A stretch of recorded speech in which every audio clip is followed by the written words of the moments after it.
Yang saya hormati Bapak Kepala Sekolah SD Negeri 15 Muara II, Bapak Cornelis, SPD SD, dan juga Bapak Ibu Dewan Guru SDN 15 Muara II seluruhnya tanpa terkecuali. Di sini saya selaku pembawa acara pada acara pagi hari ini, yaitu pemaparan budaya positif yang akan disampaikan oleh rekan kita CGP Angkatan 8, Angkatan 9, Ibu Herlina SPD. Sebelum acara ini kita mulai, marilah bersama-sama kita melafazkan lafaz basmalah. Bismillahirrahmanirrahim. Acara yang kedua yaitu pemaparan yang akan disampaikan oleh Ibu Herlina SPD. Nanti selanjutnya acara selanjutnya adalah acara tanya jawab. Jadi nanti ada sesi tanya jawab yang akan dikomando oleh saya kembali. Baiklah, kita sama-sama memasuki acara yang kedua, yaitu pemaparan oleh Ibu Herlina. Kepada Ibu Herlina SPD kami persilakan.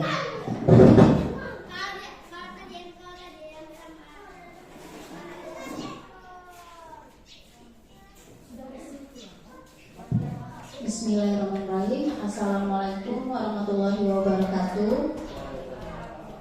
Sebelumnya mohon izin kepada Bapak Ibu guru-guru senior di sini.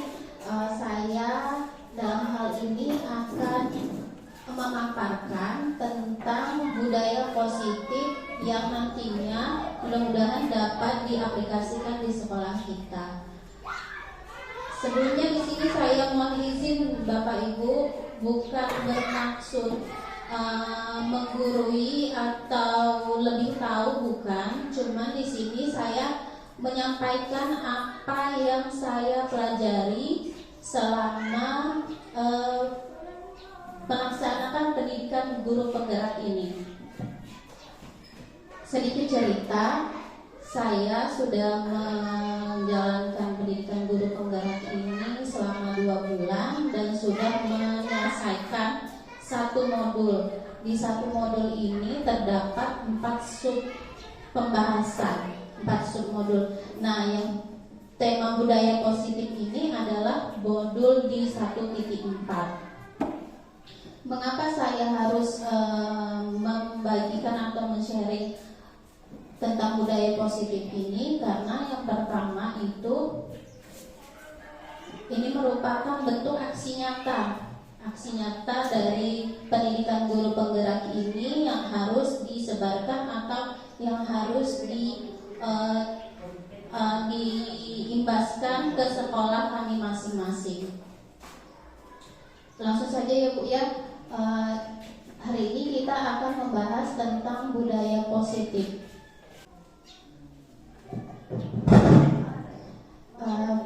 Sebelum masuk ke materi ya Bu, ini ada perkenalan dulu. Yang pertama yang di ujung itu adalah Haji Dr. Jayan Supriyatna SPD MPD. Beliau selaku fasilitator saya, jadi beliau itulah yang membimbing kami selama menjalani pendidikan guru penggerak. Tentunya dalam hal ini beliau membimbing kami melalui daring. Jadi kami rutin melaksanakan Google Meeting di setiap 2 pekan, 1 pekan 2 kali. Kemudian yang tengah itu adalah Ibu Ana Yuliana SPD selaku pengajar praktik. Ibu inilah yang memantau kegiatan saya yang pengimbasannya di sekolah ini. Nah, mungkin ibu bapak sekalian sudah pernah bertemu dengan Ibu Yuliana ini karena beliau pernah berkunjung ke sekolah kita. Dan yang terakhir itu saya sendiri, itu selaku CGP Angkatan 9.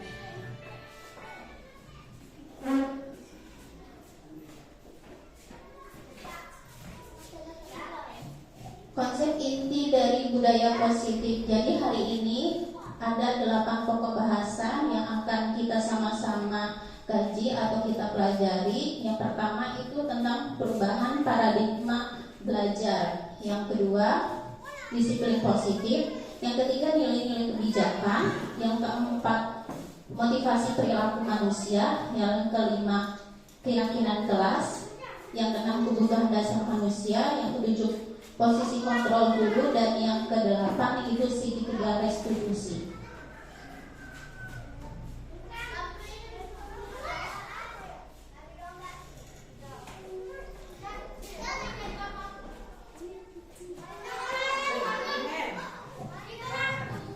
Berarti yang pertama yang akan kita bahas itu tentang pembelajaran dengan paradigma baru.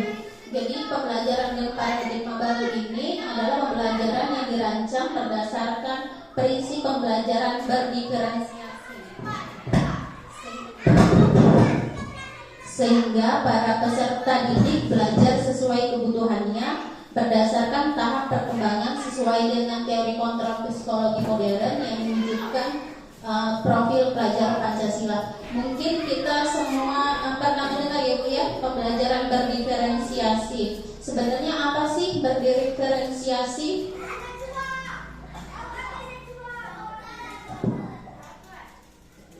Apa Bu? Sudah ada yang tahu berdiferensiasi? Berdiferensiasi itu artinya itu berbeda Bu. Cuma mungkin selama ini kita menerapkan pembelajarannya itu secara klasikal. Jadi seluruh siswa itu kita samaratakan semua pembelajarannya, tidak kita sesuaikan dengan kebutuhan dasar siswa itu sendiri. Nah, di pembelajaran kurikulum merdeka ini diharapkan kita sebagai guru itu dapat melakukan pembelajaran berdiferensiasi sehingga kita menerapkan pembelajarannya itu sesuai dengan kebutuhan siswa masing-masing. Dan tentunya nanti hasilnya yang diharapkan adalah terbentuknya profil pelajar Pancasila. Profil pelajar Pancasila itu dapat kita lihat di gambar, yaitu itu ada 6 pilar. Yang pertama itu beriman bertakwa kepada Tuhan Yang Maha Esa dan berakhlak mulia. Yang kedua, berkebinekaan global. Yang ketiga, bergotong royong. Yang keempat, kreatif. Yang kelima, bernalar kritis. Yang keenam, mandiri. Nah, profil pelajar Pancasila inilah yang diharapkan dapat terbentuk dalam diri siswa kita.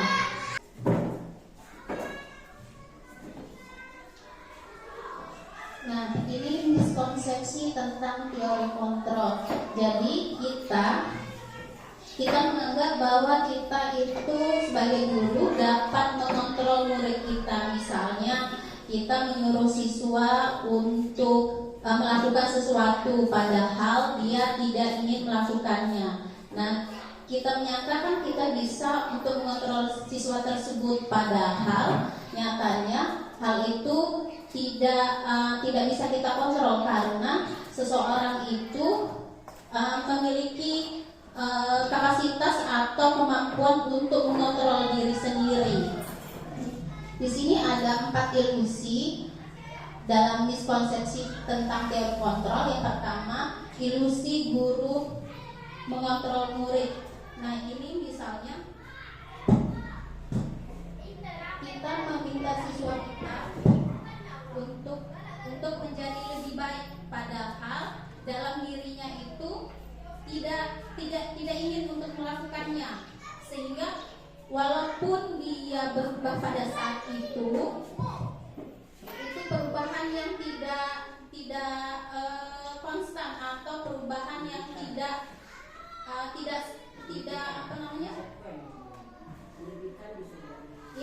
apa namanya dia hanya melakukan hal tersebut jika ada gurunya saja. Misalnya datang pagi misalnya, karena ada si Bu A yang piket datangnya pagi. Jadi itu kan karena faktor pengaruh dari luar, bukan dari dalam dirinya. Kemudian yang kedua itu ilusi bahwa semua penguatan positif efektif dan bermanfaat.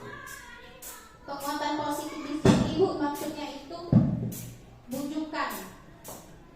Jadi nyatanya ternyata bujukan yang kita lakukan kepada siswa untuk misalnya supaya dia berkelakuan baik ataupun supaya dia mengerjakan tugas-tugas dari kita, itu nyatanya tidak efektif karena itu bukan dari dalam dirinya, karena pengaruh dari orang lain atau dari gurunya itu.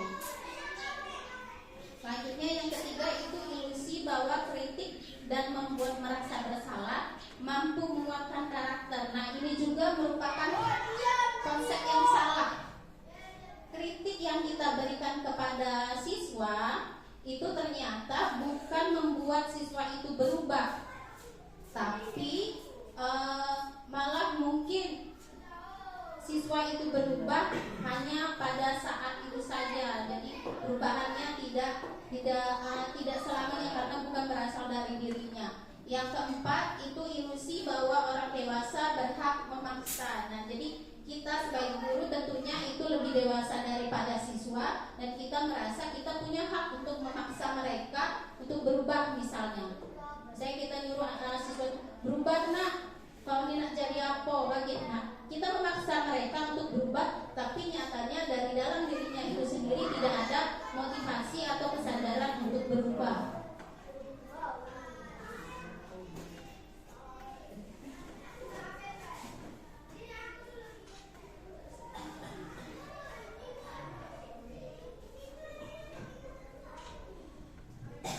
Selanjutnya ini bahasa tentang disiplin positif. Mungkin kita sering ya Bu ya dengar kata disiplin. Kira-kira disiplin itu apa Bu? Biasanya? Nah, disiplin rapi biasanya. Terus datang tepat waktu ya, disiplin. Terus tidak pernah bolos sekolah. Ya. Selama ini kita memahami bahwa disiplin itu taat aturan Bu ya. Nah, ternyata kita lihat dulu pengertian dari disiplin. Disiplin itu berasal dari kata disiplina yang artinya belajar. Disiplin mengacu pada disiplin diri yang memiliki tanggung jawab terhadap apa yang dia lakukan berdasar nilai-nilai yang diyakini.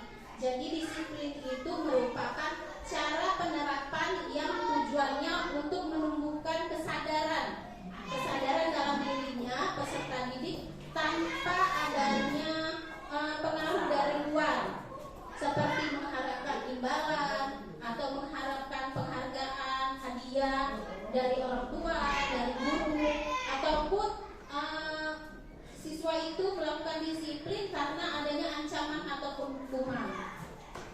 Dan kita sebagai guru itu tentunya mempunyai tujuan untuk menciptakan peserta didik yang memiliki disiplin diri sehingga mereka berperilaku sesuai dengan nilai-nilai kebijakan universal yang dimilikinya, yaitu merupakan motivasi intrinsik dalam perubahan perilaku ke arah yang lebih baik.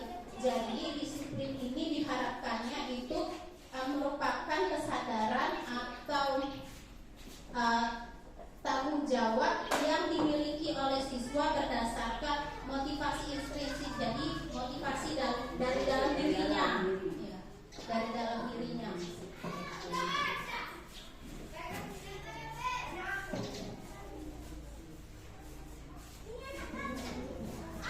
Nah, disiplin positif ini tadi dapat membuat murid memahami dan menyadari bahwa berdasarkan motivasi internal tadi ya Bu, motivasi dari dalam dirinya, bukan akibat paksaan, pujian, ataupun hukuman. Oke, kita lanjut ke nilai-nilai kebijakan universal. Menurut Ki Hajar Dewantara maupun Diana Gosen, ini merupakan ilmuwan dan juga bapak pendidikan, di mana kedua pakar pendidikan ini mengartikan disiplin sebagai bentuk kontrol diri. Jadi berasal dari dalam diri siswa, yaitu belajar untuk kontrol diri agar dapat mencapai suatu tujuan yang mulia. Nah, tujuan yang di sini itu mengacu pada nilai-nilai atau prinsip-prinsip mulia yang dianut seseorang. Kita namakan yaitu nilai-nilai tersebut adalah nilai-nilai kebijakan virtus yang universal.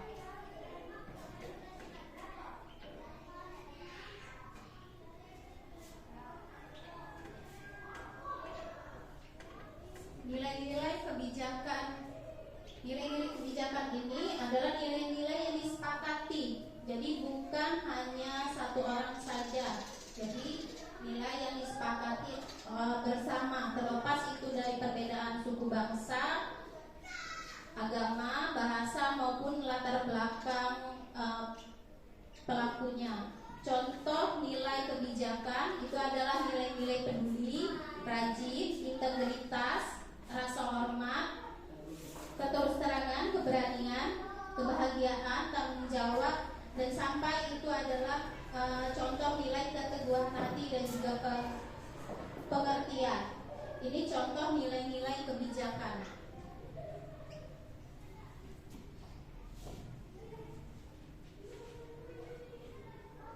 Oke, kita lanjut ke kebutuhan dasar manusia. Jadi baik kita sebagai guru maupun siswa itu memiliki kebutuhan dasar kita sebagai manusia. Yang pertama itu kebutuhan bertahan hidup.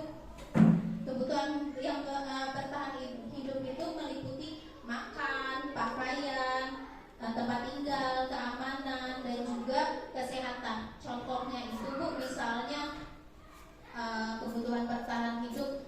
Contohnya siswa yang mengalami pembulian, misalnya dia siswa yang dibully oleh temannya, kemudian membalasnya, mungkin itu bentuk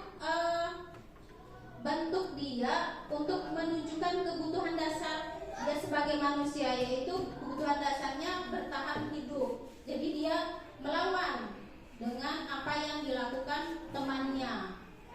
Yang kedua itu kebutuhan akan kasih sayang dan rasa diterima, yang meliputi itu dipedulikan, berbagi, kerjasama, menjadi bagian dari kelompok. Itu nilai-nilai yang terkandung dalam kasih sayang. Contohnya itu misalnya siswa yang caper, mungkin cari-cari perhatian kepada gurunya, entah itu cari perhatiannya itu dalam bentuk positif maupun negatif. Tapi kadang negatif ya Bu ya, misalnya dia nakal, galak, atau jahili temannya. Mungkin itu bentuk dari kebutuhan dasarnya sebagai manusia yang tidak terpenuhi, yaitu kebutuhan dia untuk merasa disayang. Ya, seperti itu Bu. Kemudian yang ketiga itu penguasaan. Penguasaan ini meliputi harga diri, memimpin, keinginan untuk dianggap, diaku, didengar, dan juga berprestasi. Misalnya itu siswa yang membuli temannya. Mungkin itu tujuannya dia ingin menguasai temannya. Si A ini bisa kukuasai, bisa aku suruh-suruh kemana-mana. Itu mungkin yang menunjukkan kebutuhan dia yang ingin dipenuhinya Bu, kebutuhan penguasaan. Ya, bosi Bu ya. Yang keempat itu kebutuhan kebebasan, yang meliputi mandiri, memiliki pilihan, mampu mengendalikan arah dirinya, dan mencoba hal baru. Dan yang terakhir kebutuhannya itu kebutuhan akan kesenangan, misalnya bermain, tertawa, humor, dan antusias. Nah, kesenangan ini biasanya kebutuhan dasar yang ingin dipenuhi oleh anak-anak SD ya Bu. Apalagi misalnya di kelas 1. Kadang diajak belajar malah main-main. Dan mungkin itu bentuk dari ekspresi dirinya bahwa dia ingin memenuhi kebutuhan dia sebagai kesenangan itu.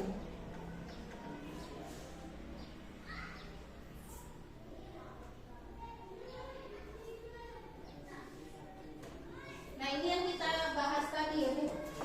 Motivasi perilaku. Apa sih motivasi?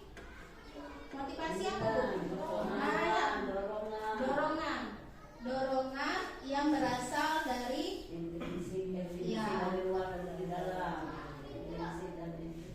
dorongan itu dorongan yang timbul pada diri seseorang secara sadar ataupun tidak sadar. Nah, motivasi ini dibagi menjadi dua, motivasi intrinsik dan juga motivasi ekstrinsik. Kalau motivasi ekstrinsik itu berarti motivasinya berasal dari luar, misalnya dari gurunya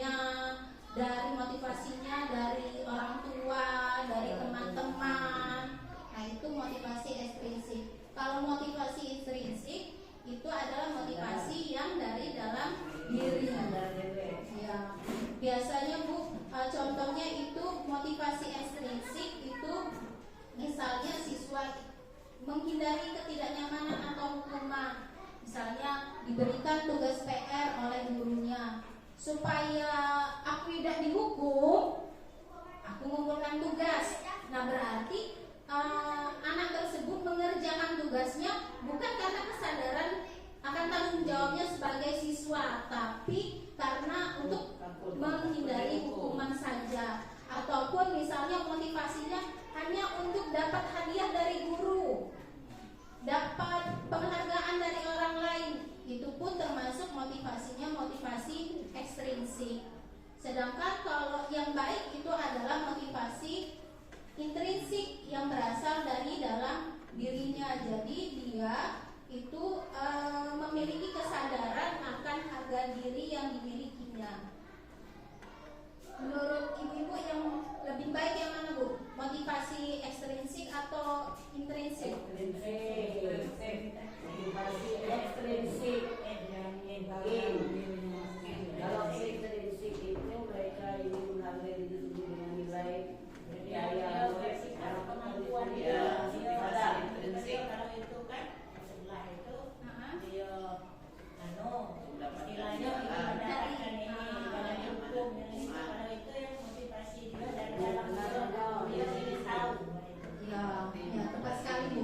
Jadi yang baik itu motivasi intrinsik dari dalam dirinya sendiri. Karena balik lagi tadi Bu bahwa yang bisa mengontrol diri sendiri itu adalah hanya diri kita sendiri, bukan orang lain.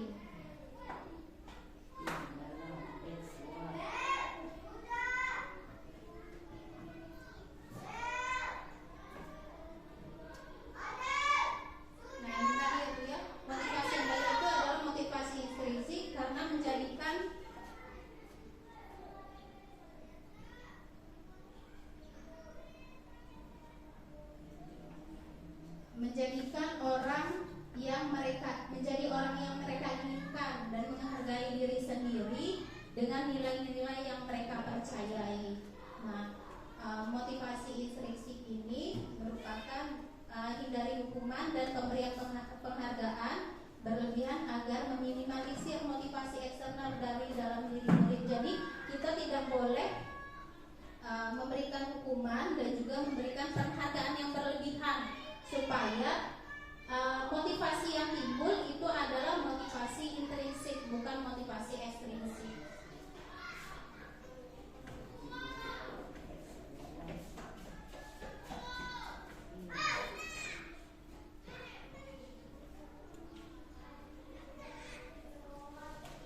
Oke, kita lanjut ke konsep disiplin dengan identitas gagal. Nah, ternyata disiplin itu sendiri ada bentuknya Bu, ada dia bentuknya gagal dan juga ada bentuknya sukses.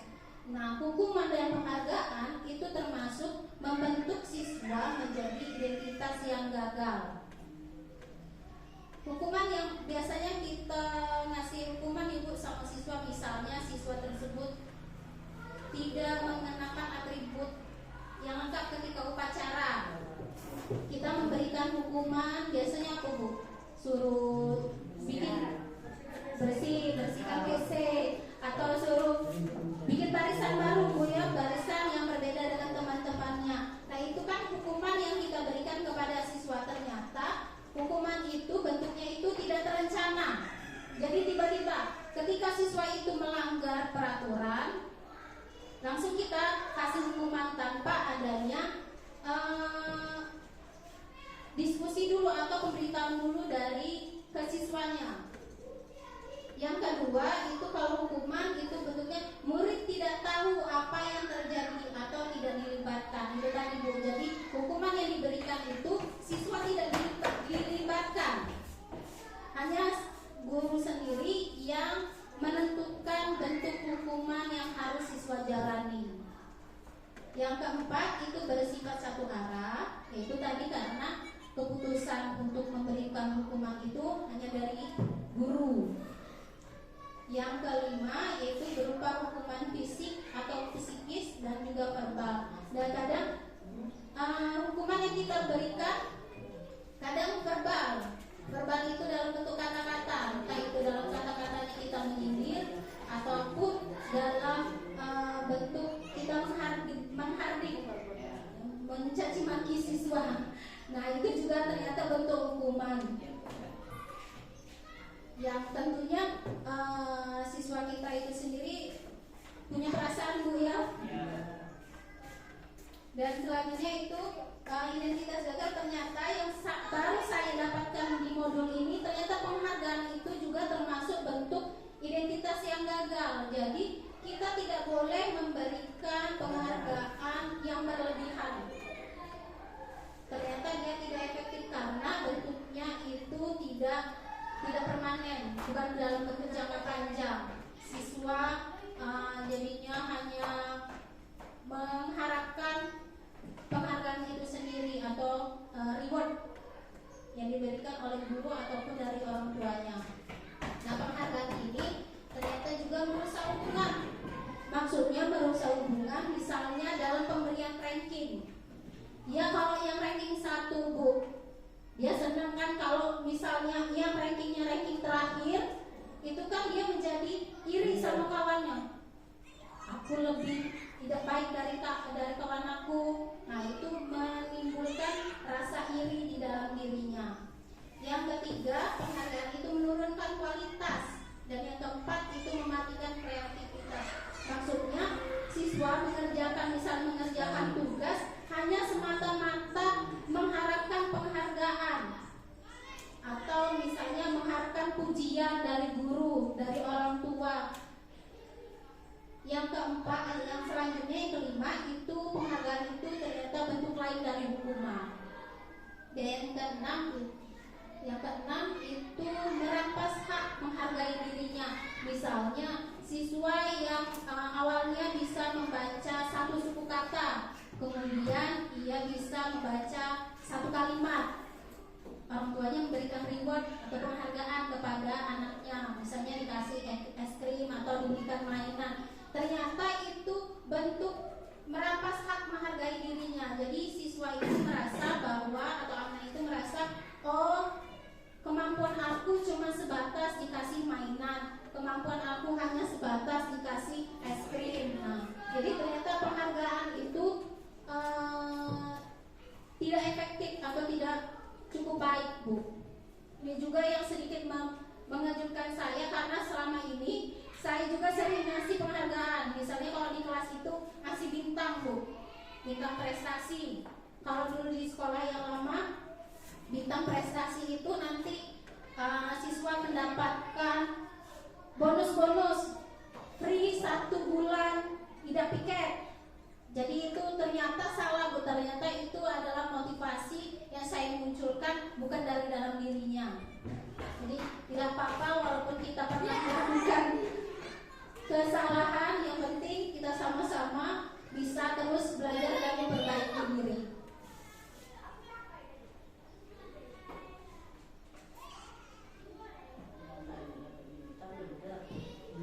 Nah, inilah bentuk identitas yang sukses, konsekuensi dan restitusi. Mungkin kalau konsekuensi itu sering kita dengar, ya, Bu. Konsekuensi misalnya, kalau kau tidak mengerjakan datang terlambat, tidak boleh istirahat, misalnya konsekuensinya. Kalau konsekuensi itu bedanya dengan hukuman, Bu, kan sama-sama memberikan apa ya? Ya, tapi kalau konsekuensi ini sudah direncanakan, sudah ada dalam peraturan, sudah disepakati oleh siswa dan guru. Itu konsekuensi. Tapi murid tetap merasa dibuat tidak nyaman karena ia melakukan sesuatu yang bukan berasal dari dirinya. Dan di sini sikap guru selalu memonitor muridnya. Jadi guru ketika siswa itu melakukan kesalahan yang sama, ia melihat kembali apakah sudah melaksanakan keyakinan dalam kelasnya. Yang selanjutnya itu restitusi. Sebelumnya sudah pernah dengar belum, Bu, restitusi?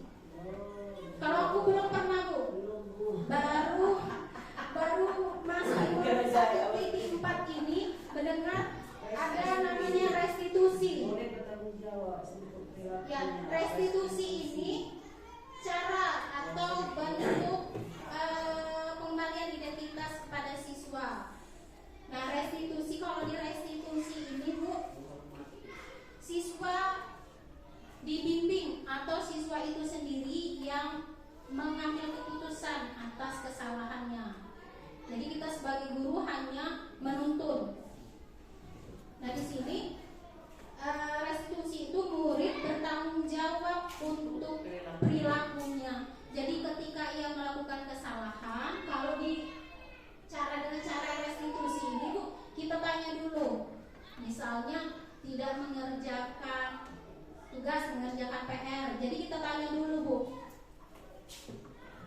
dia berikan adalah saya meminta maaf kepada teman.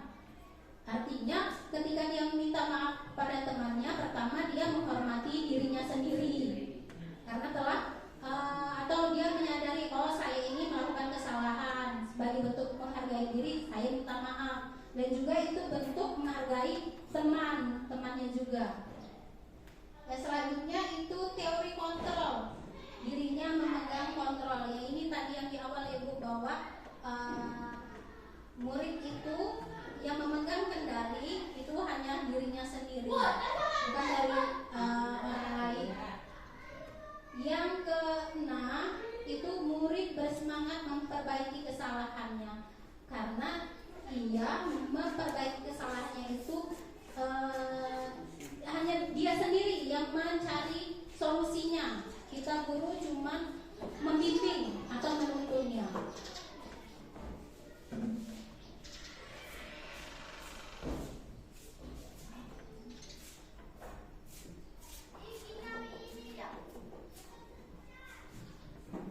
Nah ini tadi ya Bu yang kita bahas restitusi. Bentuk jadi restitusi ini adalah sebuah cara menanamkan disiplin positif pada siswa. Nah kita masuk ke pengertiannya dulu. Pengertian restitusi itu suatu proses menciptakan kondisi bagi murid untuk memperbaiki kesalahan mereka sehingga mereka bisa kembali kepada kelompok mereka dengan karakter yang lebih kuat. Jadi restitusi ini siswa sendiri yang mencari atau memperbaiki kesalahannya sehingga ketika ia kembali lagi ke teman-temannya itu dengan kondisi karakter yang lebih kuat karena dia menanamkan karakter yang bertanggung jawab. Ciri-ciri restitusi yang pertama itu bukan menebus kesalahan namun belajar dari kesalahan. Yang kedua itu memperbaiki hubungan, karena dengan restitusi ini misalnya tadi Ibu ketika dia melakukan salah dengan temannya, anak tersebut minta maaf, artinya dia memperbaiki hubungan dengan temannya. Restitusi ini bentuk tawaran bukan paksaan. Jadi yang tadi saya contohkan bentuk restitusi, kita guru menawarkan solusinya apa yang baiknya kamu lakukan. Misalnya kalau misalnya dia datang terlambat, harusnya kamu datangnya pukul berapa ke sekolah. Misalnya kalau dia terlambat, alasan terlambatnya karena kamu kesiangan, baiknya kamu tidurnya jam berapa malam. Jadi guru itu hanya membimbing atau menuntun siswanya. Ya, selanjutnya itu mencari kebutuhan dasar yang mendasari tindakan. Yang keempat, yang selanjutnya itu fokus pada karakter bukan tindakan. Jadi karakter yang diharapkan itu karakter yang bertanggung jawab. Kemudian menguatkan dan fokus pada solusi. Jadi dari restitusi ini kita tujuannya itu bukan untuk merubah siswanya, tapi pembentukan karakter dulu yang diharapkan, karakter yang bertanggung jawab. Sampai sini ada yang mau ditanyakan Bu? Belum ya? Lanjut Bu ya.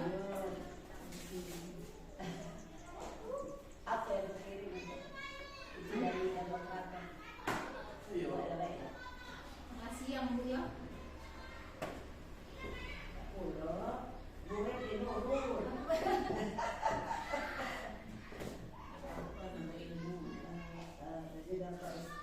Nah, ini tadi Bu ya, hukuman, konsekuensi dan restitusi. Ini ada perbedaannya. Contoh kasusnya sama, misalnya siswa sering tidak mengerjakan PR. Siswa sering tidak mengerjakan PR. Ini kasusnya Bu. Kalau bentuknya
Bu, bukan hukuman. Atau misalnya dikerjakannya 3 kali lipat, itu juga bentuk konsekuensi. Tentunya konsekuensi ini sudah dirancang sebelumnya atau sudah disepakati sebelumnya dengan siswa. Jadi siswa tuh tahu kalau aku tidak mengerjakan PR harus mengerjakan dong 2 kali lipat. Nah, itu siswa sudah tahu lebih dahulu. Dan contoh yang kedua itu konsekuensi guru tegas dan siswa menghormati peraturan, karena konsekuensi ini sudah dibuat sebelumnya. Jadi siswa itu harus menghormati peraturan yang sudah dibuat di kelas. Bentuk yang paling baik itu adalah bentuk restitusi. Cara penyelesaian masalah dari kasus ini adalah bentuk restitusi. Jadi guru menanyakan keyakinan kelas atau keyakinan dirinya dan membantu siswa menyelesaikan masalahnya. Jadi kalau bentuk restitusi itu Bu, guru menanyakan dulu. Menanyakan yang pertama itu menanyakan alasannya. Iya, ditanya dulu Bu alasannya. Mengapa tidak mengerjakan tugas, tidak mengerjakan PR? Misalnya apa jawaban yang biasa diberikan guru? Kelupaan Bu. Ditanya lagi, mengapa lupa? Apa yang kamu kerjakan kemarin? Ketiduran Bu. Jadi istilahnya itu kita hanya menggali jawaban dari siswa, bukan kita langsung menyimpulkan, bukan. Jadi kita gali alasan yang sebenarnya yang ia lakukan. Nanti ketemu mungkin dia ingin memenuhi kebutuhan dasarnya sebagai manusia itu sendiri. Misalnya tidak mengerjakan PR karena kemarin main. Oh, kebutuhan dasar dia pengen nyobain kemarin ternyata. Tapi kan itu menyalahi tanggung jawabnya sebagai siswa. Yang kedua itu bentuknya guru terbuka dan siswa menghormati dirinya dan orang lain. Jadi kita guru itu menghormati jawaban-jawaban yang diberikan oleh siswa. Jadi kami sudah berapa kali menerapkan restitusi ini, juga dengan cerita teman-teman juga. Ternyata kalau menerapkan restitusi ini lebih lega Bu, ya, lebih efektif juga. Kalau kita pakai hukuman tuh kita yang kesal, besok diulangin lagi. Iya Bu, betul. Sifatnya sementara karena itu tadi, karena itu berasal dari faktor dari luar, mungkin ya karena dia ingin menghindari saja.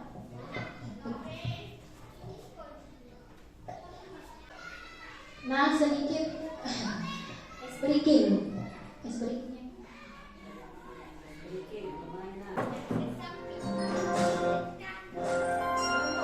Tangan ke atas menggapai bintang, tangan ke samping burung yang terbang, tangan ke depan ikan berenang, duduk dalam siap berdoa.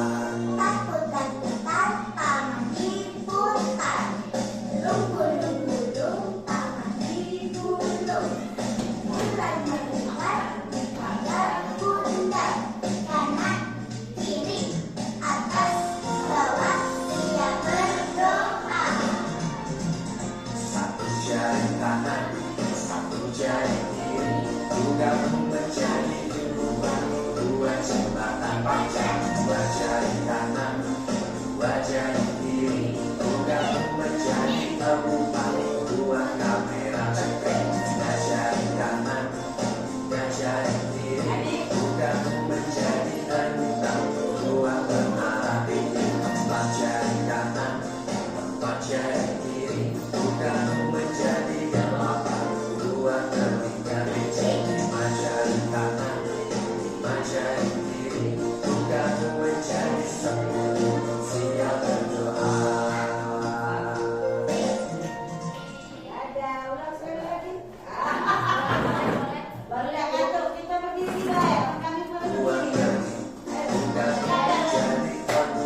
jari kiri, bukanmu menjadi enam, buat menara ini. Empat jari kanan, empat jari kiri, bukanmu menjadi delapan, buat bertinggal menjadi lima jari kanan, lima jari kiri, bukanmu menjadi 10, siap berdoa.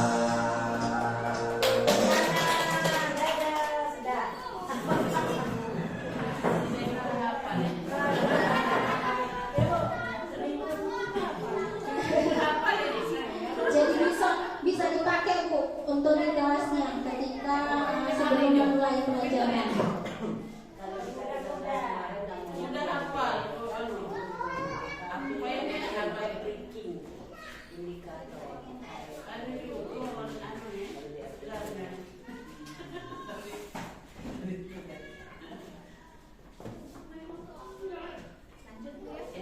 Lagi gitu habis senang yang belajar mesol udah. Baiklah, kita lanjut pada pembahasan kita. Di sini kita akan bahas 5 posisi kontrol restitusi. Tadi kita sudah bahas yang tentang restitusi. Jadi ada 5 posisi kontrol guru dalam penyelesaian atau dengan cara restitusi ini. Yang pertama itu penghukum, yang kedua itu pembuat merasa bersalah, yang ketiga teman, yang keempat itu pemantau, dan yang kelima itu manajer. Jadi kita kira-kira posisi kontrol yang mana Bu yang sering kita lakukan? Sebagai penghukum, sebagai pembuat merasa bersalah, sebagai teman, pemantau atau manajer. Kalau saya kayak Ibu penghukum dan pemantau kayaknya. Biasanya dikit-dikit hukum siswa. Itu bagus Bu, berarti Bu sebagai teman.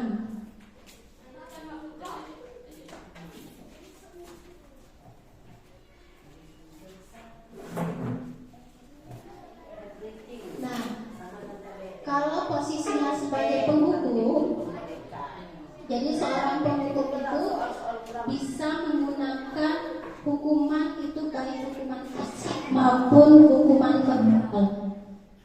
Hukuman itu bukan hanya bentuknya fisik, misalnya disuruh siswanya untuk berlari di lapangan untuk hukuman, tapi hukuman verbal juga termasuk ke dalam bentuk hukuman.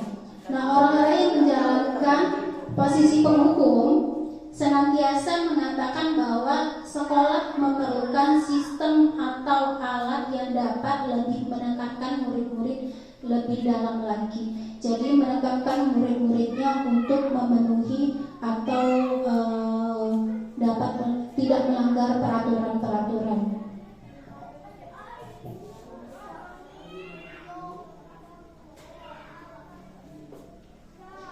Yang kedua itu posisi pembuat merasa bersalah. Pembuat merasa bersalah. Pada posisi ini biasanya guru akan suaranya lebih lembut. Pembuat merasa bersalah akan menggunakan keheningan yang membuat orang lain merasa tidak nyaman, merasa bersalah atau rendah diri. Di posisi ini, murid akan memiliki penilaian diri yang buruk tentang dirinya. Murid merasa tidak berharga dan telah mengecewakan orang-orang yang disayangi. Jadi misalnya kalau bentuk pembuat merasa bersalah ini, misalnya siswanya melanggar peraturan, kemudian gurunya memposisikan sebagai pembuat merasa bersalah. Kau nih melanggar peraturan terus, padahal sudah ibu nasihati, ada tidak ngerti-ngerti, apa tidak paham yang ibu yang ngomongkan. Nah itu kan membuat siswanya itu, oh ini salah ya kemarin. Karena kata-kata dari gurunya tersebut membuat dia jadinya merasa rendah diri atau merasa kecewa dengan dirinya karena telah membuat kesalahan sehingga mengecewakan gurunya ataupun mengecewakan kalau di rumah misalnya mengecewakan orang tuanya.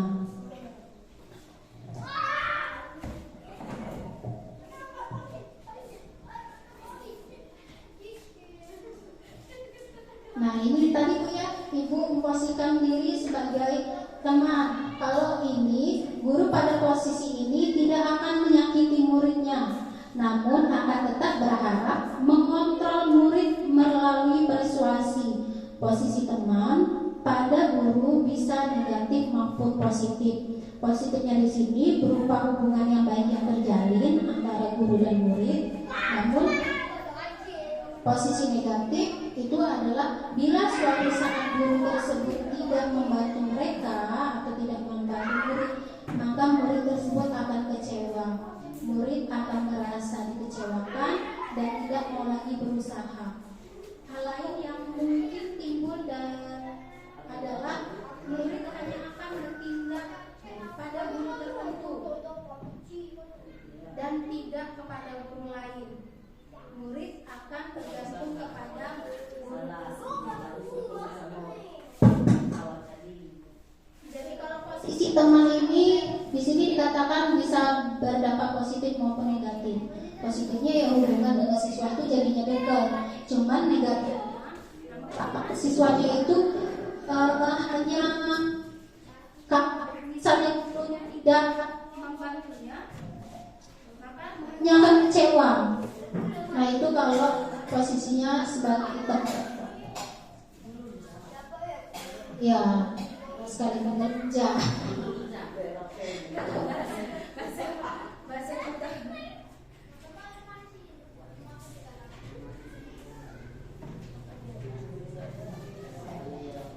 Posisi yang keempat itu adalah posisi pemantau. Di sini guru posisi pemantau berdasarkan pada peraturan-peraturan dan konsekuensi. Dengan menggunakan sanksi atau konsekuensi, kita dapat memisahkan hubungan pribadi kita dengan murid sebagai seorang yang menjalankan posisi pemantau. Seorang pemantau sangat mengandalkan perhitungan, catatan, data yang dapat digunakan sebagai bukti atas perilaku seseorang. Jadi kalau pemantau ini dia berdasarkan misalnya peraturan-peraturan yang sudah dibuat sekolah kalau pemantau. Nah pemantau ini berdasarkan konsekuensi yang sudah dibuat. Kalau tidak mengerjakan PR, konsekuensinya tidak istirahat. Nanti ketika siswanya mengulangi kesalahan yang sama, tidak mengerjakan PR, guru tersebut akan mengontrolnya atau memantaunya. Oh dia ini sudah 2 kali tidak istirahat lagi, seperti itu. Iya tergantung nanti Bu, tergantung situasi dan kondisinya. Memang dari kelima posisi kontrol ini ada yang tepat di kondisi tertentu, namun juga ada yang kurang tepat. Nanti disesuaikan dengan kondisi dan kasus yang terjadi di sekolah.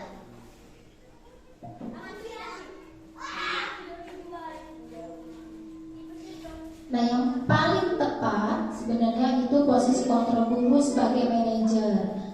Nah, sebagai manajer ini posisi di mana guru tersebut berbuat sesuatu bersama dengan muridnya, mempersilahkan murid mempertanggungjawabkan perilakunya, mendukung murid agar dapat menemukan solusi atas permasalahannya sendiri. Tugas seseorang manajer bukan untuk mengatur perilaku seseorang. Kita membimbing modul 1.4 tentang budaya positif, murid dapat mengatur dirinya. Seseorang manajer bukannya memisahkan murid dari kelompoknya, tapi mengembalikan murid tersebut ke kelompoknya dengan kondisi yang lebih baik dan kuat. Kalau posisi manajer ini adalah posisi yang kita terapkan dengan cara restitusi tadi Bu. Jadi kalau kita menerapkan penyelesaian masalah dengan restitusi, artinya kita posisi kontrol kita sebagai guru adalah sebagai manajer. Kita mempersilahkan murid untuk mempertanggungjawabkan perilakunya sendiri dan mencari solusi akan permasalahannya. Mungkin ada yang mau ditanyakan Bu? Atau lanjut Bu ya.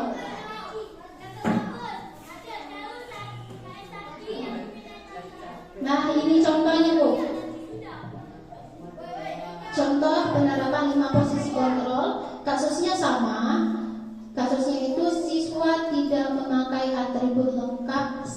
upacara. Kalau posisi kita sebagai penghukum, kita akan menyuruh siswa untuk hormat bendera selama 1 jam misalnya, atau suruh dia untuk setelah selesai upacara suruh dibersihkan lapangan, ataupun misalnya suruh bentuk barisan sendiri. Nah itu artinya kita posisi kontrolnya sebagai penghukum. Namun jika kita posisinya sebagai pembuat rasa bersalah, kita akan melakukan hal ini. Misalnya berapa kali ibu katakan harus memberitahu kamu selalu saja mengecewakan ibu. Jadi dengan kata-kata yang tadi katanya tuh kata-katanya lembut, tapi nyelekit bu ya. Nah itu membuat siswa merasa bersalah. Artinya kita sebagai posisi kontrol tersebut. Iya, menyindir. Nah, kalau kita posisinya sebagai teman, maka hal yang kita lakukan misalnya, ayo dong ikut aturan sekolah, tolong bantu bapak ibu ya sekali ini.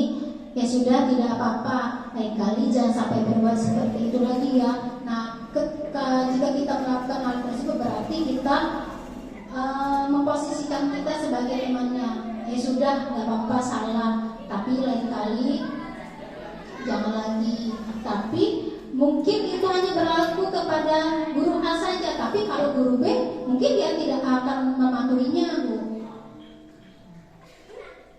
Seperti tadi dikatakan, kalau posisi tempat itu ada positif ada negatifnya itu.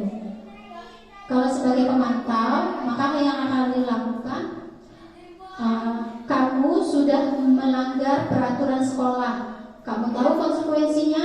Nah kalau pemantau tadi kan dia kembali lagi data-data atau peraturan-peraturan yang sudah dibuat. Jadi ditanya ke siswanya, kamu tahu konsekuensinya jika tidak mengerjakan PR? Artinya kita posisi sebagai pemantau. Setelah upacara, kamu beli atribut ke koperasi dan jangan ulangi lagi. Nah itu kita sebagai posisi pemantau terhadap siswa kita.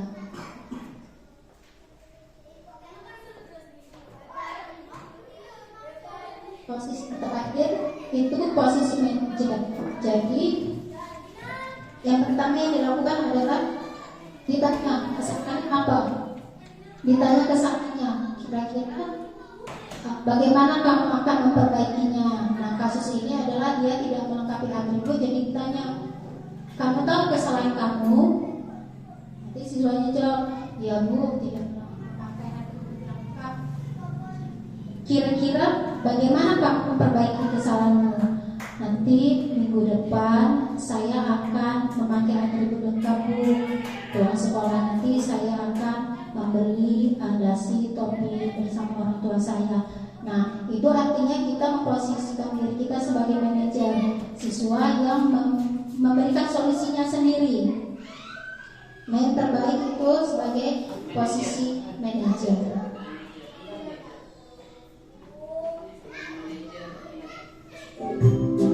Ini ada sedikit video bu ya.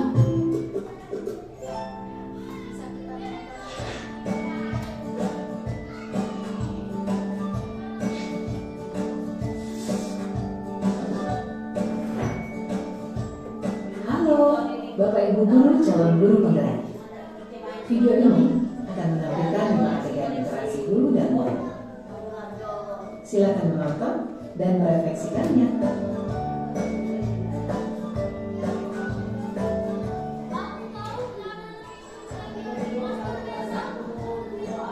Pagi anak-anak, silakan PR yang kemarin ibu berikan diletakkan di meja. Anton, kamu sudah mengerjakan belum? Belum mengerjakan saya bu. Kamu selalu ya nggak ngerjain PR. Sekarang kamu duduk di depan, lalu tulis. Saya berjanji tidak akan mengulangi lagi. Saya berjanji akan berusaha menjadi murid yang rajin belajar sampai pelajaran saya selesai.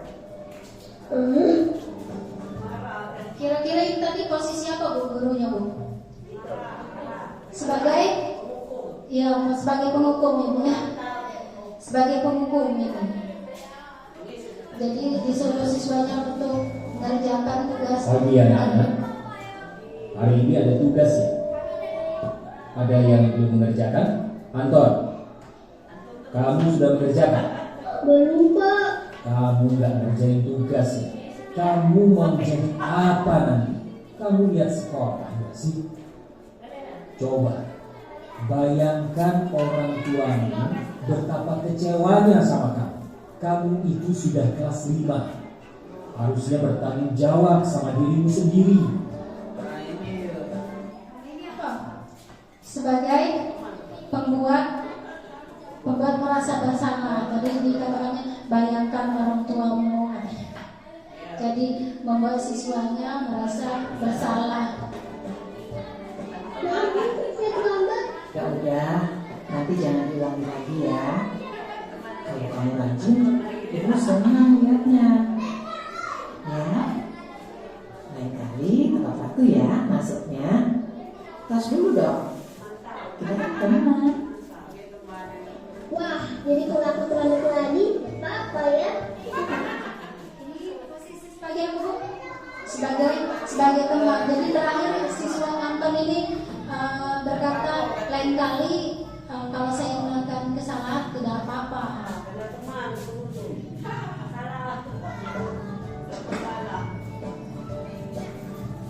Kamu kok nggak pakai baju olahraga?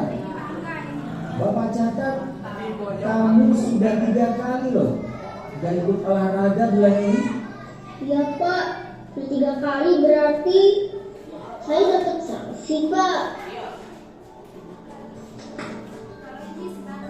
Sebagai pemantau Bu ya, jadi gurunya mengingatkan konsekuensi yang harus Iya, Bu. Saya mengumpulkan tugas. Maaf ya, Bu. Saya terlambat mengumpulkan tugas. Kenapa kamu terlambat mengumpulkan tugas? Iya, Bu. Saya kalau sore bantuin ibu jaga warung. Dasar Pak juga gitu. Kira-kira apa yang bisa kamu perbaiki supaya kamu bisa mengerjakan tugas tepat waktu? Coba, kapan biasanya kamu membantu ibu jualan? Setiap malam sampai jam 8 malam, Bu. Bagaimana kalau kamu membuat jadwal? Kapan kamu akan mengerjakan tugas? Oh gitu ya, Bu. Saya coba deh, Bu. Terima kasih, Bu.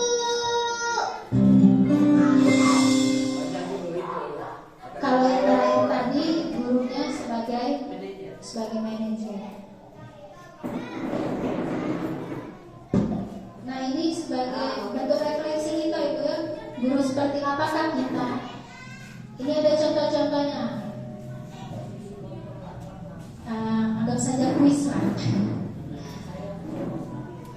Yang pertama, kalimat saya kecewa sekali dengan kamu. Kira-kira posisi kontrol apa Bu? Saya kecewa sekali dengan kamu. Iya. Iya, ya terus sekali membuat orang merasa bersalah. Saya kecewa sekali dengan kamu. Kata-katanya. Yang kedua, kamu tidak pernah benar melakukannya.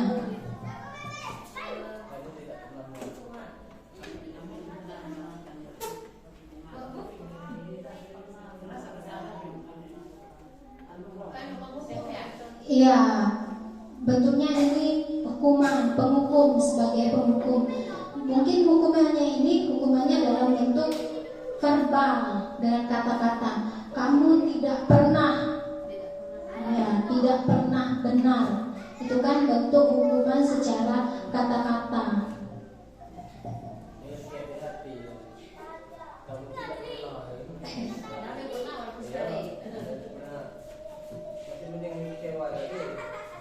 Nah, yang ketiga ini, apa rencanamu untuk menyelesaikan masalah ini? Iya, tepat sekali sebagai manajer. Jadi intinya kalau manajer itu Bu, iya, menanyakan kembali lagi ke siswanya, solusinya apa, penyelesaian masalahnya apa. Yang keempat, ayolah lakukan demi Bapak dan Ibu ya, sebagai teman. Iya, sebagai teman. Besok siswanya tidak mengerjakan PR, adalah ada papor.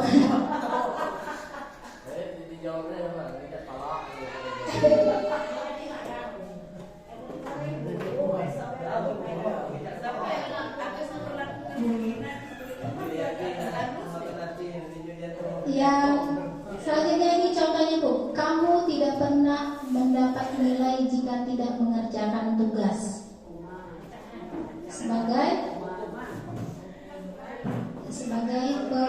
pemantau. Karena di sini kamu tidak pernah mendapat nilai kalau atau jika tidak mengerjakan tugas. Jadi siswanya mengembalikan lagi kepada konsekuensi atau peraturan yang sudah dibuat.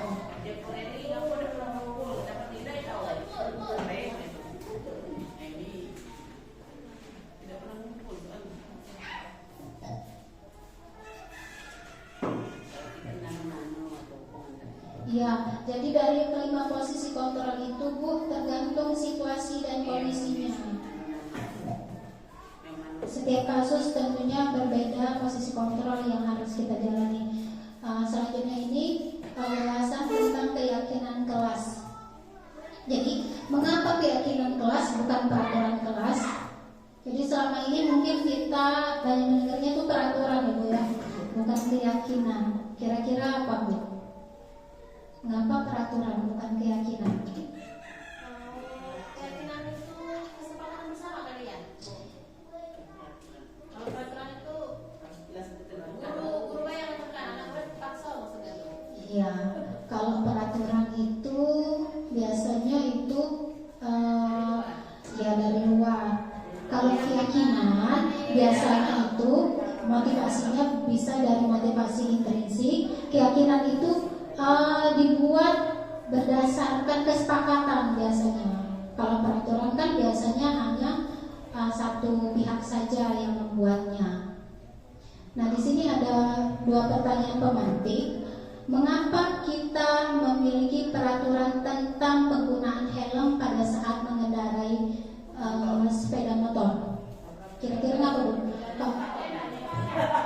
Keselamatan kita sendiri. Supaya untuk keselamatan Bu ya. Nah, untuk keselamatan menggunakan helm. Yang kedua, mengapa kita memiliki peraturan penggunaan masker dan mencuci tangan setiap saat? Supaya kesehatan. Nah, supaya untuk kesehatan. Jadi yang pertama itu untuk keselamatan, yang kedua itu untuk kesehatan. Keselamatan dan kesehatan ini adalah bentuk keyakinan. Oh iya, kalau aku pakai helm supaya aku selamat. Aku pakai masker, cuci tangan supaya sehat. Nah, itu bentuk keyakinan. Bukan misalnya kalau peraturan itu harus menggunakan helm. Nah, itu kan peraturan. Biasanya kalau peraturan itu bentuknya itu dari luar, bukan kesadaran. Ya, kita sebagai individu punya pilihan ingin melakukan peraturan atau melanggar peraturan itu. Itu peraturan.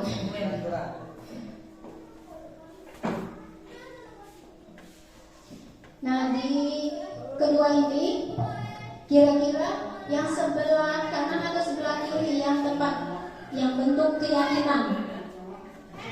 Yang kanan atau yang kiri Bu bentuk keyakinan?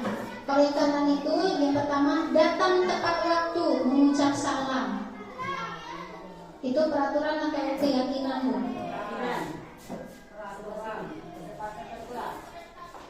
Kalau yang sebelah kiri, kami guru dan murid yang saling menyayangi, keyakinan. Jadi kalau yang sebelah kiri, sebelah kanan itu bentuk kesepakatan, bentuk peraturan.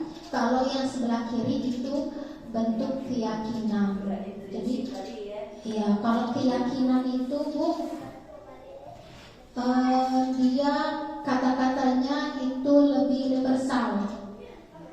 Kata-katanya universal, saling menyayangi. Bentuk saling menyayangi apa? Misalnya ketika masuk kelas harus mengucap salam. Itu kan bentuk saling menyayangi. Seperti itu.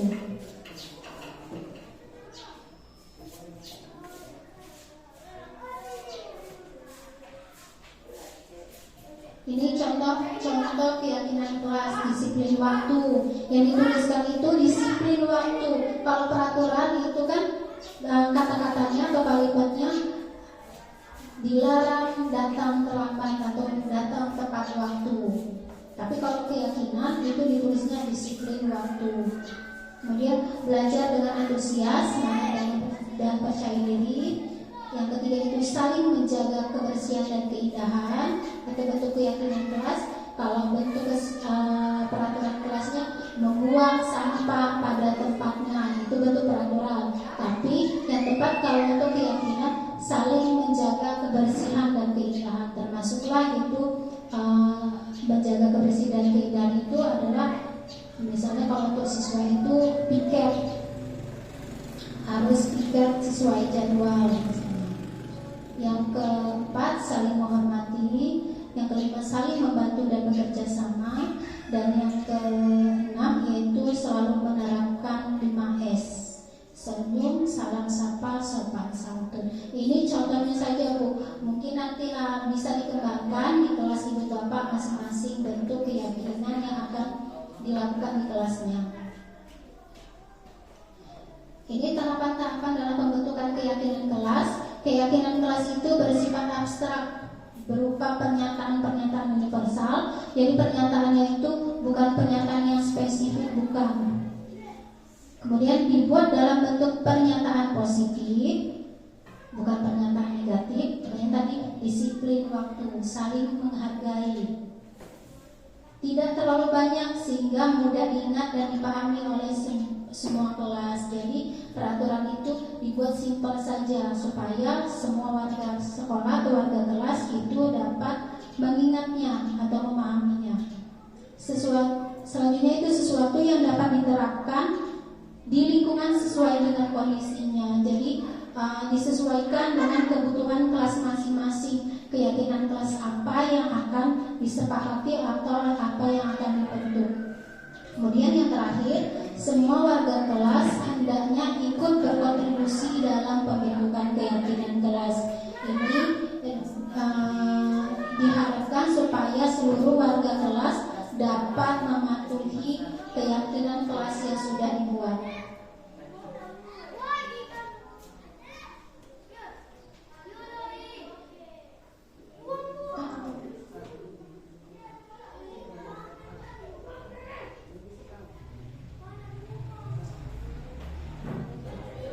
Nah, ini tadi sudah kita singgung di awal Bu ya tentang restitusi. Restitusi itu adalah suatu bentuk cara kita untuk penyelesaian masalah pada siswa.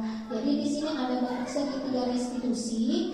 Segitiga restitusi ini adalah proses dialog yang dijalankan oleh guru agar dapat menghasilkan murid yang mandiri dan bertanggung jawab. Tentunya tapi kalau restitusi ini siswa dibebaskan atau diberikan kesempatan untuk menyelesaikan masalahnya sendiri. Dalam pengaplikasian restitusi itu ada namanya segitiga restitusi yang mempunyai tahap-tahapan. Yang pertama itu menstabilkan identitas, yang kedua memvalidasi tindakan yang salah, yang ketiga menanyakan keyakinan. Jadi 3 tahap ini yang harus dilakukan ketika kita menerapkan restitusi kepada siswa.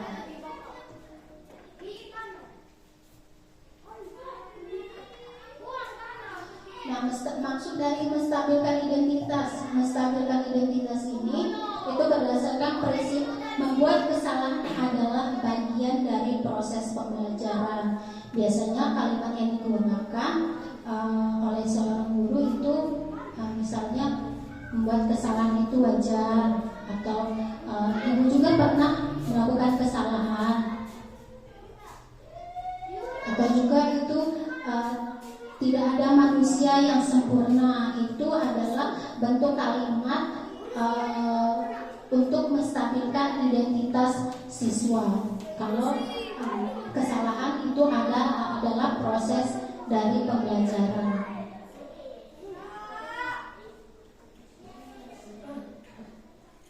Yang kedua itu validasi tindakan yang salah. Berdasarkan prinsip, setiap perilaku berupaya memenuhi suatu kebutuhan tertentu. Jadi, suatu kesalahan yang dilakukan oleh siswa atau oleh seseorang itu pasti punya alasan mengapa dia bertindak seperti itu. Misalnya kalimat yang digunakan itu, kamu pasti punya alasan mengapa melakukan hal itu, atau padahal kamu bisa melakukan yang lebih buruk dari ini ya. Contoh yang ketiga, kalimatnya itu, kamu melakukannya karena mempertahankan sesuatu yang penting bagimu.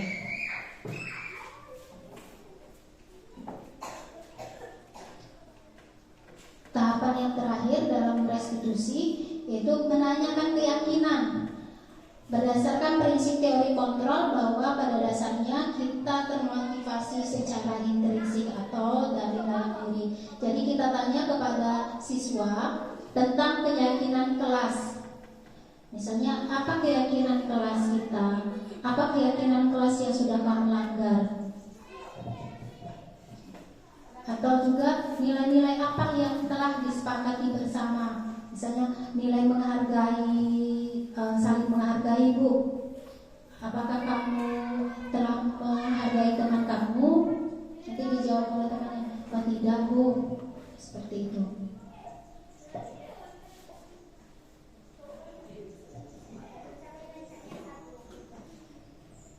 Nah, ini contoh penerapan restitusi yang saya lakukan. Ini video itu dalam pemenuhan tugas demonstrasi kontekstual yang saya upload atau yang saya kirim kepada di LMS. Jadi ini video saya buat bersama siswa kelas 1. Jadi kurang lebih seperti ini videonya. Penerapan segitiga restitusi.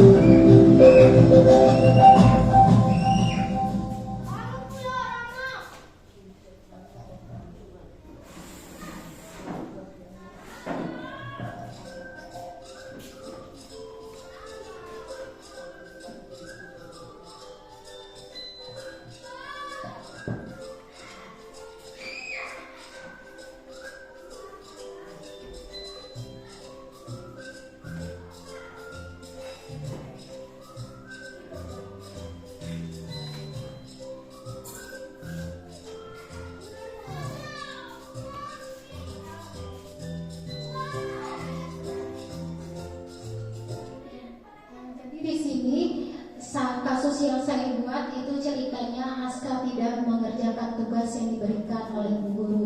Berikut salah satu skenario penyelesaian masalah yang saya gunakan menggunakan segitiga restitusi. Tugasnya sudah dikerjakan belum? Kalau sudah, silakan kumpul ke meja Ibu.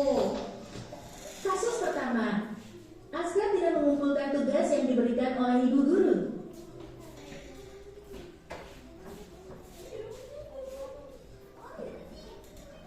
Sudah semua dikumpul? Sudah?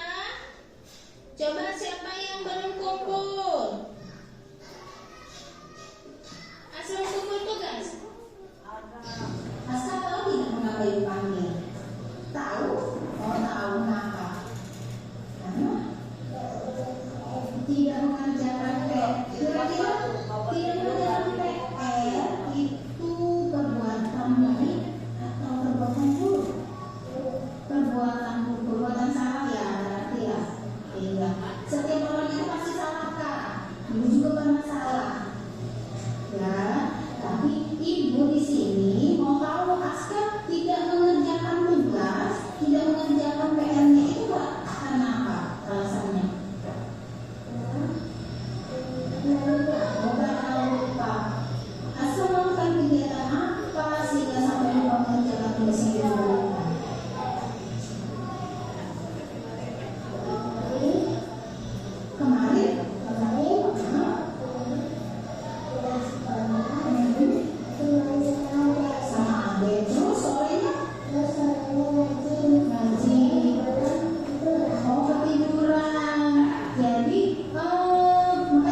mengambil barang teman tanpa isi itu perbuatan yang tidak patut kita lakukan. Jadi tidak harus sebelumnya minta izin dulu ya.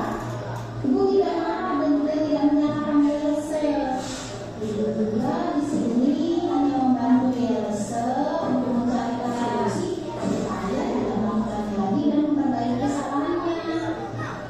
Yelse tidak bawa pensil karena apa? Oh, ketinggalan di rumah pensilnya. Kenapa pensilnya bisa ketinggalan di rumah? Karena oh, bisa diam PR terus pensilnya betul dimasukkan ke dalam kertas. Oh, itu supaya pensilnya kalau pensilnya tidak tertinggal, kira-kira apa yang harus saya lakukan?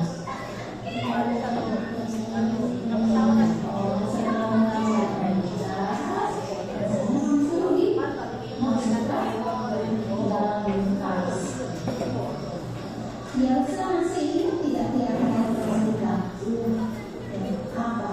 Kita harus jujur. Ya sih yakin tidak bahwa jujur itu sikap yang baik. Yakin. Jadi kalau pinjam barang teman itu harus izin.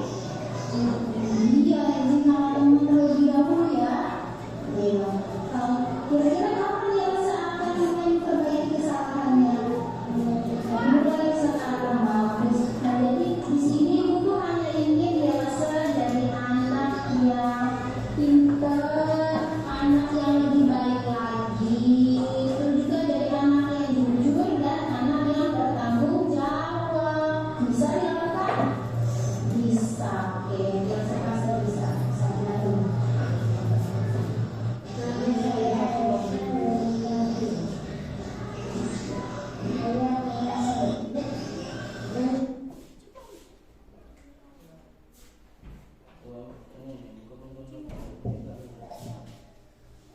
Jadi itu dua contoh kasus yang diselesaikan dengan cara segitiga restitusi. Nah yang terakhir ini sedikit ada mengutip kata-kata dalam penerapan program disiplin positif ini. Hendaknya guru memiliki standar kepribadian, profesional dan sosial yang baik, di mana guru mampu berefleksi pada posisi kontrolnya saat ini. Bagaimana perjalanan dirinya sebagai seorang among atau sebagai posisi manajer yang menuntun murid-murid menjadi insan yang mandiri, merdeka dan bertanggung jawab. Mungkin itu saja yang bisa saya sampaikan hari ini, Bu. Sedikit sharing dari apa yang saya dapatkan dari program pendidikan guru penggerak ini. Lebih dan kurang saya mohon maaf jika terdapat kata-kata yang salah dan juga mungkin menyinggung Bapak Ibu. Saya minta maaf. Saya akhiri. Wassalamualaikum warahmatullahi wabarakatuh. Kami kembalikan ke moderator.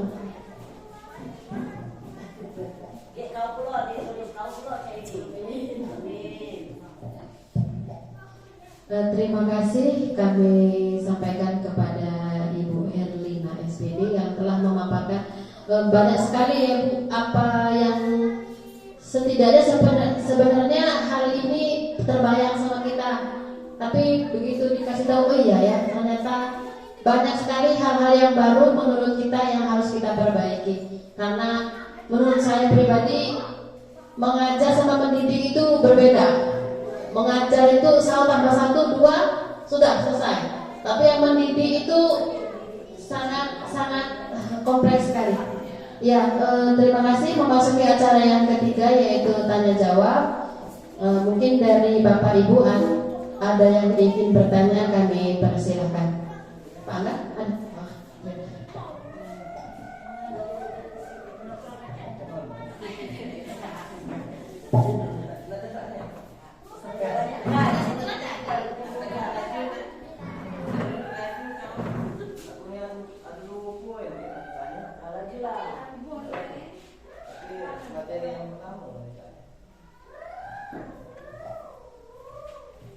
Assalamualaikum warahmatullahi wabarakatuh. Di sini kenalkan nama saya Angga Francisco. Saya ingin bertanya kepada Ibu Erlina. Di sini pertanyaan saya ada 2 poin. Untuk poin pertama, hubungan antara kita menciptakan suasana yang positif dengan proses pembelajaran yang berpihak kepada murid. Itu untuk poin pertama. Yang poin kedua, perbedaan pemantau dengan restitusi. Itu untuk poin yang kedua. Terima kasih. Wassalamualaikum warahmatullahi wabarakatuh.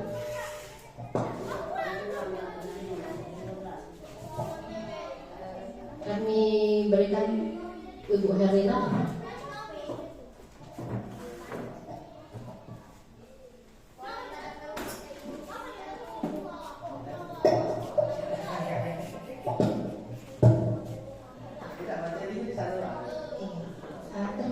Terima kasih sebelumnya kepada Kak Angga yang sudah bertanya kepada saya. Saya coba jawab ya Pak. Mungkin nanti Bapak Ibu di sini bisa menambahkan dari apa yang saya jawab. Untuk yang pertanyaan yang pertama, hubungan antara kita menciptakan suasana positif pada saat pembelajaran yang berpihak kepada murid. Suasana positif itu kan artinya suasana yang kita bangun dengan siswa yang memunculkan suatu rasa saling ini ya Pak, saling energinya positif. Suasana yang positif itu. Jadi di antara guru dan siswa itu terjalin hubungan yang baik. Dengan pembelajaran yang berpihak pada murid, jadi kalau pembelajaran yang berpihak pada murid itu pembelajaran yang tentunya menyesuaikan dengan kebutuhan siswanya. Jadi dalam pembelajaran tentunya pasti kita harus di kelas itu harus suasananya positif Pak yang diciptakan. Karena kalau dari awal belajar itu sudah misalnya auranya sudah suasana negatif, di akhir pembelajaran pasti juga suasananya tidak enak dan siswa, saya yakin siswanya tidak akan menangkap apa yang dipelajari pada hari itu. Jadi penting sekali yang pertama kita itu harus dari istilah itu, walaupun dari rumah itu banyak masalah atau problem yang kita hadapi di luar dari pekerjaan kita, namun ketika kita berada di sekolah istilah itu mereset lagi, men-setting lagi diri kita jadi nol lagi.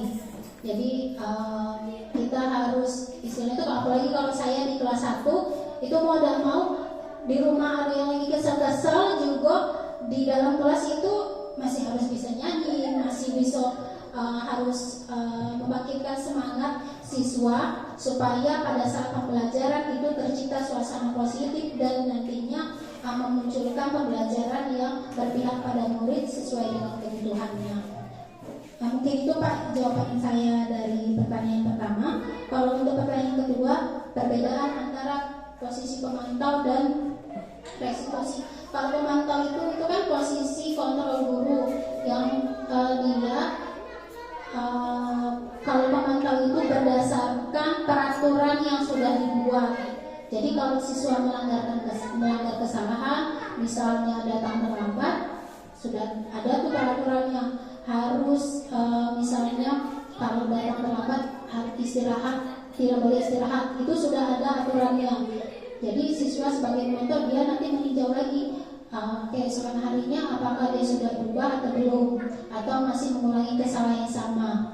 Itu sebagai posisi pemantau. Tapi kalau restitusi di kasus yang sama, siswa datang terlambat, kita mencari solusinya. Yang pertama tanya dulu alasan mengapa dia datang terlambat. Kemudian itu apakah itu kita tanya lagi melanggar keyakinan kelas atau tidak. Kemudian kita membimbing siswa untuk menemukan solusinya. Jadi solusi yang bisa harus kamu lakukan kemudian hari supaya tidak datang lambat lagi apa?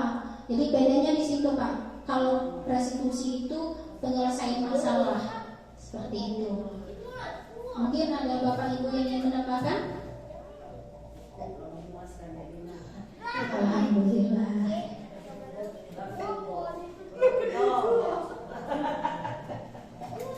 Terima kasih untuk Bapak Angga. Kira-kira jawaban dari Ibu Herlina bisa diterima dengan baik. Alhamdulillah, terima kasih. Jika tidak ada pertanyaan yang lain, terima kasih atas perhatian Bapak dan Ibu Dewan Guru. Acara yang terakhir yaitu penutupan. Marilah kita tutup acara siang hari ini dengan membaca lafaz hamdalah. Alhamdulillahirabbil alamin.